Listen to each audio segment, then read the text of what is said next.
Next है हमारा topic F test और the variance ratio test. The F test is named in the honor of the great statistician R.A. Fisher.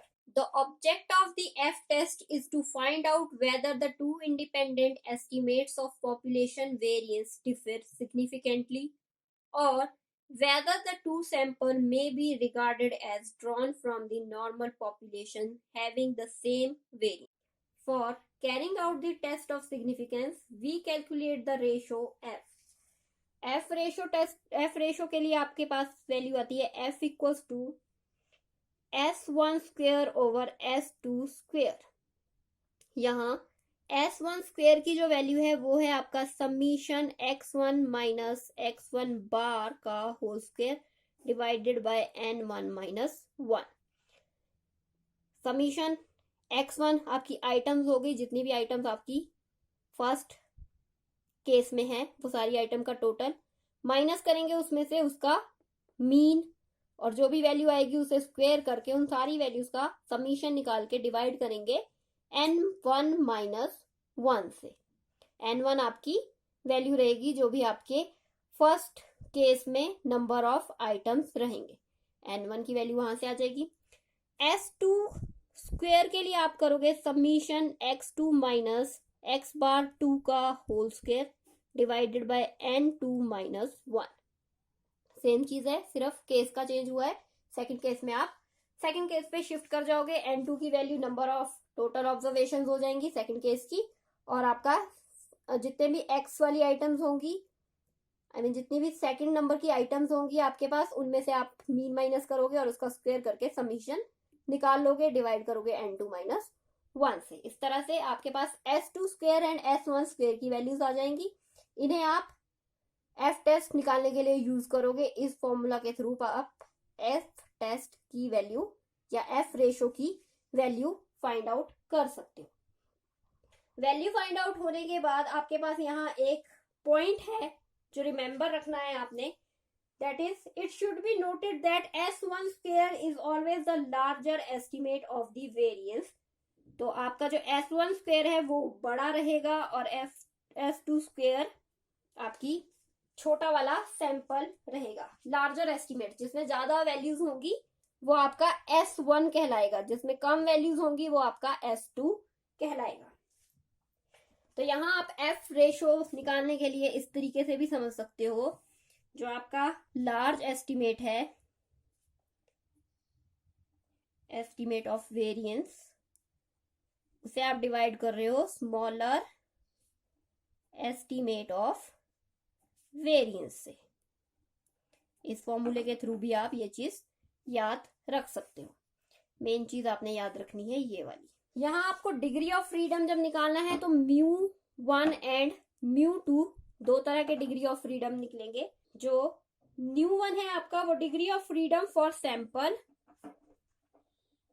यहाँ पे भी large और small का रहेगा, for sample having larger variance, और यहाँ for sample having smaller variance. उल्टा नहीं कर देना है यहाँ कि आपने यहाँ तो S1 लिया है आपका लार्ज सैंपल और जो आप डिग्री ऑफ फ्रीडम V1 करके ले रहे हो वो स्मॉल सैंपल कर दिया. ऐसा नहीं करना है. आपका पास जो भी 1 वाली वैल्यू है वो लार्जर सैंपल की है और जो भी 2 वाली वैल्यू है वो आपका स्मॉलर सैंपल से रिलेटेड रहेगा. इस चीज को आपने ध्यान रखना है. अब आपके पास F रेशो भी आ गई, डिग्री ऑफ फ्रीडम भी आ गया. डिग्री ऑफ फ्रीडम का आपका फॉर्मूला रहता है n-1 बोथ केसेस में. जितने भी एस्टिमेट्स होंगे, नंबर्स होंगे उनके जितने भी, उसमें से आप एक माइनस करोगे और आपका डिग्री ऑफ फ्रीडम आ जाएगा दोनों केसेस के लिए. अब दोनों केसेस के लिए डिग्री ऑफ फ्रीडम भी मिल गया और एफ रेशो भी आपको मिल गई. जब आपको ये दोनों वैल्यूज मिल गई, अब आपका काम है आपकी कैलकुलेटेड वैल्यूज को आपकी टेबल वैल्यू से कंपेयर करना. The calculated value of F is compared with the table value for degree of freedom 1 and degree of freedom 2 at 5% और 1% level of significance. Level of significance आपकी अपनी मर्जी है, 5 पे चेक करना है 5 पे कर लो, 1 पे चेक करना है तो 1 पे कर लो. If If calculated value of f is greater than the table value, then the f ratio is considered significant. अब आपके पास टेबल वैल्यू जो है वो आपकी बड़ी है कैलकुलेटेड वैल्यू से. इस केस में टेबल वैल्यू बड़ी है, कैलकुलेटेड वैल्यू छोटी है. इस केस में आपका डाटा जो होगा वो नॉन सिग्निफिकेंट रहेगा. आप H0 को एक्सेप्ट करेंगे. इससे उल्टा केस होगा, आपका टेबल वैल्यू आपकी कम है और कैलकुलेटेड वैल्यू ज्यादा है, तो डाटा सिग्निफिकेंट हो जाएगा एंड आपकी अल्टरनेटिव हाइपोथेसिस एक्सेप्ट हो जाएगी. Since f test is based on the ratio of two variances, it is also known as the variance ratio test. The ratio of two variances follows a distribution called the F distribution, named after the famous statistician R.A. Fisher. यहाँ आपकी F test की assumptions लेके चलोगे आप कुछ, तो assumptions of F test. F test use करने में जो जो assumptions आप यूज करोगे, नंबर 1 है वो नॉर्मेलिटी. नॉर्मेलिटी का मतलब है the values in each group are normally distributed. Second है आपकी homogeneity.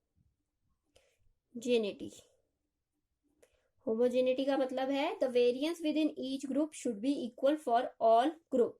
Homogeneity assumption is needed in order to combine or pool the variances within the group into a single within group source of variation. Third आपकी जो assumption रहेगी वो रहेगी independent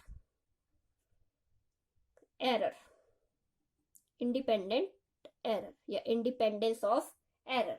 It states that the error means variation of each value around its own group mean should be independent for each value. ये आपकी 3 assumptions रहेंगी यहाँ पे.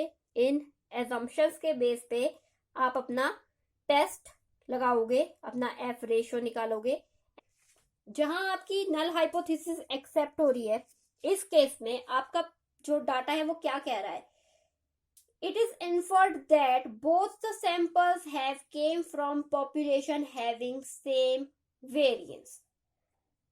इस केस में आपका डाटा कह रहा है both the samples have came from the population having same variance. तो अब बात करते हैं क्वेश्चन की. F test. 2 random samples were drawn from normal population and their values are. Sample 1 की वैल्यूज आपको यहाँ दी गई है, सैंपल 2 की वैल्यूज आपके पास यहाँ दी गई है. यहाँ आपको दिखाई दे रहा है कि यहाँ पे आपकी वैल्यूज कम है, 2 प्लेसेस खाली हैं और यहाँ आपके पास सैंपल बड़ा है. तो इससे आपको क्लियर हो जाएगा आपका सैंपल 1 कौन सा है और सैंपल 2 कौन सा है, लार्जर एंड स्मॉलर वैल्यूज के अकॉर्डिंगली. क्वेश्चन कह रहा है test whether the two population have the same variance at the 5% level of significance. F equals to 3.36 at 5% level for degree of freedom 1 equals to 10 and 2 equals to 8. तो हम अपने question पे चलते हैं और इसे सॉल्व कर लेते हैं. यहाँ आपका फर्स्ट स्टेप रहता है हाइपोथेसिस बनाना. तो आप हाइपोथेसिस लोगे that the two population have the two population have the same variance. ये आपकी हाइपोथेसिस बन गई. नल हाइपोथेसिस बनाई है आपने. The two population have the same variance. अब आपने अपना F रेशियो निकालना है. F रेशियो का फॉर्मूला है S1 square over S2 square. S1 आपको पता है large sample, S2 small sample. तो यहाँ आपके पास A X1 करके लिख लीजिए इसे. वैल्यूज है 66, 67, 75, 76, 82, 84, 88, 90 एंड 92.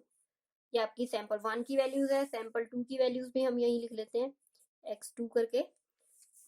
64, 66, 74, 78, 82, 85, 87, 92, 93, 95 एंड 97 आपके पास वैल्यूज आ गई। अब हम कैलकुलेशन कर लेते हैं। तो यहाँ आपके पास समीशन एक्स आपको निकालना है, मीन निकालना है, तो उसके लिए एन भी चाहिए आपको और समीशन भी चाहिए। समीशन x2 की वैल्यू यहाँ निकलेगी और n2 की वैल्यू यहाँ निकलेगी। दोनों वैल्यू फाइंड आउट कर लेते हैं। तो यहाँ आपका टोटल आ रहा है 720, n1 है आपका 9। तो आपका फॉर्मूला जो रहता है मीन का वो रहता है summation x over n। 720 divided by 9 आपकी वैल्यू आई 80। मीन आ गया आपके पास 80 for first case. Second case में यहाँ आपका टोटल बन रहा है 913 और टोटल आइटम्स है आपके पास 11। तो यहाँ आपका x बार 2 निकलेगा summation x2 over n2। 913 divided by 11 ये वैल्यू आई आपकी 83। तो x बार 2 की वैल्यू आ गई आपके पास 83। अब फर्स्ट केस में चलते हैं और वैल्यूज फाइंड आउट करते हैं। अब हमने यहाँ करना क्या है, यहाँ करना है x1 माइनस x1 बार। इन वैल्यूज में से मीन की वैल्यू माइनस करनी है। तो 66 माइनस 80 करेंगे तो यहाँ वैल्यू आई -14। 67 माइनस 80 करोगे तो वैल्यू आएगी -13। एंड नेक्स्ट आपके पास आ जाएगा -5, -4 plus 2 plus 4 plus 8 plus 10 plus 12। अब आपको ये वैल्यूज मिल गई। आपने करना अब इसका स्क्वायर। इसका स्क्वायर करके आपके पास वैल्यू आई 196। 13 का square 169, 25, 16, 4, 16, 64, 100, 144।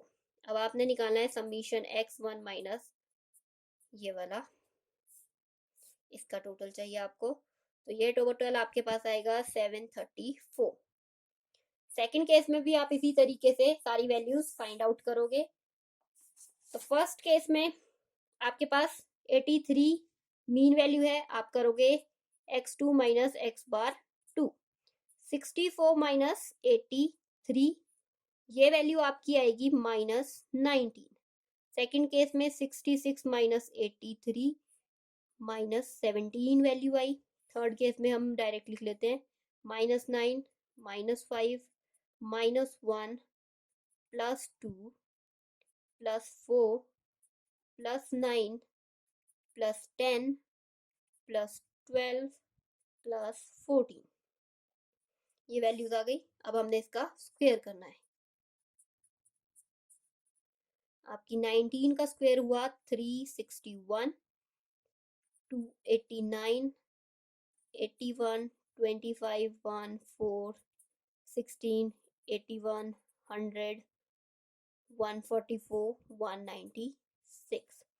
Summation x2 minus x bar 2 आप निकालोगे तो ये वैल्यू आपके पास आई 1298। यहाँ आपके पास दोनों वैल्यूज आ गई, summation x2 minus x bar 2 की भी और summation x1 minus x bar 2 की भी। अब आपने इन वैल्यूज के अकॉर्डिंग अपनी S1 एंड S2 की वैल्यूज फाइंड आउट करनी है। S1 स्क्वायर आपने निकालना है। तो S1 स्क्वायर आपका लार्जर सैंपल रहेगा। तो लार्जर सैंपल में आपके पास फॉर्मूला बनेगा summation x2 minus x bar 2 का whole square divided by n2 minus 1। Second वाला बड़ा सैंपल था इसलिए हम इसे S1 की वैल्यू बना रहे हैं। तो यहाँ आपके पास वैल्यू थी 1298। n2 की वैल्यू है आपके पास 11 -1 करेंगे तो ये आ जाएगा आपका 129.8। 129.8 आपकी एक वैल्यू आ गई। अब आपने निकालनी है S2 स्क्वायर की वैल्यू। तो ये होगा समीशन x1 माइनस x बार 1 का whole square over n1 minus 1। ये वैल्यू है आपकी 734, यहाँ से उठाई और n है आपका 9 -1 किया तो 734 minus 8 divided by 8, 734 divided by 8, value आई आपकी 91.75।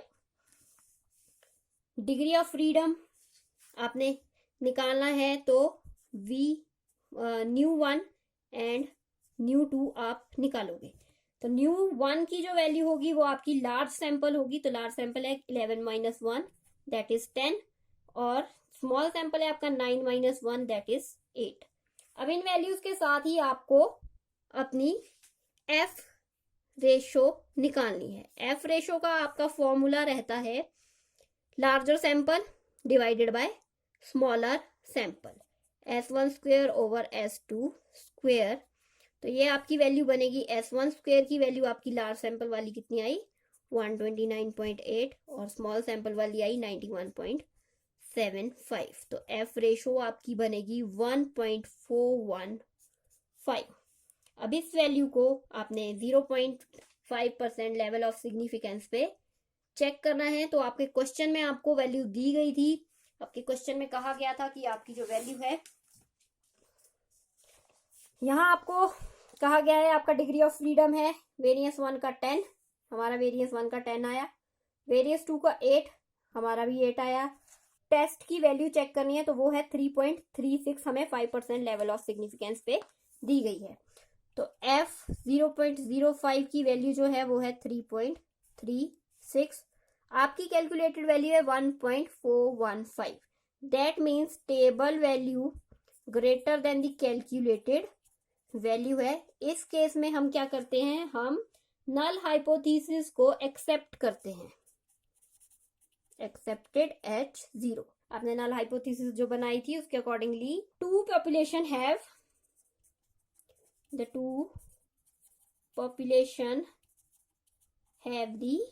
सेम वेरिएंस, आपका कंक्लूजन निकला, इन्फेरेंस आपने किया इससे ये।